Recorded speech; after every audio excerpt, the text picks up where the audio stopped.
Қандай жерде? Мысалы, сендер үйдегі қоқысты не істейсіңдер? Жинап, не істейсіңдер оны? Қайда жібереді? Далаға лақтырасыңдар, иә? Енді мына жерге қараш, қаншама қоқыс көп. Оған кім кінәлі? Кім кінәлі мұндай көп қоқыс болғанға? Кім кінәлі? Адамдар кінәлі. Иә, дұрыс айтасың, дұрыстап отыр ғой. Адамдар кінәлі екен, иә? Енді ол қоқысқа не жатады? Ол қоқысты не істеу керек екен? Қалай ойлайсың? Мысалы, біз үйдегі заттардың бәрін бірге саламыз, иә? Бір қаптың ішіне шыныны да, қағазды да, пластикті да бір жерге саламыз, иә? Ал оны қай жерге салуымыз керек? Бөлек-бөлек контейнерге салу керек пе? Ал, қараш, қайсына салуымыз? Мұнда біз не салуымыз керек? Қағаз. Мына жерге не салу керек екен? Пластик. Ал мына жерге? Қалай ойлайсың, не салуға болады? Темір салуға болады екен, иә? Темірмен әрбірін бөлек істесек, оны адамдар өңдейді. Мысалы, бізде жаман жазылған қағаздар болады ғой? Соны адамдар жинап, таза қағаз, осындай салфетка, үлкен дәптер, таза қағаздар шығарады екен. Ендеше, біз мына жаңа қоқыстарды жер бетінде жиналғанда не болатынын көруге болады, көрдің бе? Кейбір заттар, мысалы, мынау пластик, қараш, мынау пластик, иә? Ол ешқашан да ыдырамайды. Ал мынау қағаз ыдырайды. Енді оны көру үшін біз мына салфетканы, иә, қағазды суға салып көрейік. Оған не болатынын сен қазір көресің. Мысалы, сал суға. Не істеді?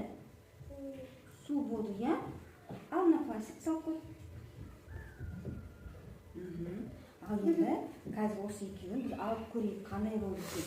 Су оған қалай әсер етті екен. Қарасақ, біз қоқысты далаға шығарамыз ғой. Ол жерде қағазда, пластиктерді жаңбыр жауады. Күннің көзінің әсерінен кейбір қоқыс ыдырайды. Ал кейбірі сол қалпында қалады екен. Қараш, алып көрші мына қағазды.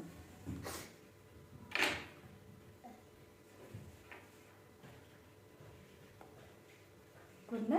Енді қарасақ, міне қара, осы қағазды екі жаққа тарт. Көрдің бе? Ол дымқыл болды да, ол жыртылып, кейін ол ыдырайды тартыған. Көрдің бе? Ол жыртылып, ыдырайды екен, көрдің бе? Тартыған. Ұстап тұр. Көрдің бе? Ол ыдырайды екен. Ал енді сал қайтын машина. Сал осы саққан. Ал енді мына пластикті екеуі ұстап көреді. Қаш?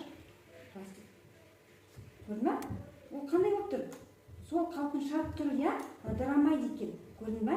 Ол пластиктің ыдырауына көп уақыт керек екен. Көрдің бе? Енді бізге осы керек емес заттардан бір нәрсе істеп көрейікші екенбіз. Иә? Мысалы, бізде не керек емес? Бөтелке бар екен. Және де, мен мысалы, не? Сендер жесің, бұл не? Киндер сюрприздің ішіне шыққан пластик, бұл да пластмас, иә? Енді осы екі затпен біз саған ойнайтын ойыншық жасап көрейікші. Иә? Оны лақтыра салмай, біз бір өзімізге қажетті қылайық. Ендеше сен қазір бөтелкені ағырай қиып шық. Мына жерге қиып шық.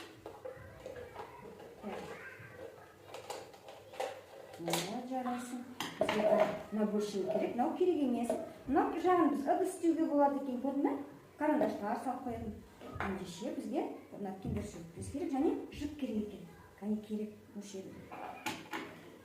Қиып алайық. Жарайсың.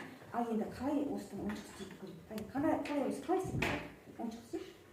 Не істейміз? Мына киндер сюрприздің ішіне жіпті тағау, иә?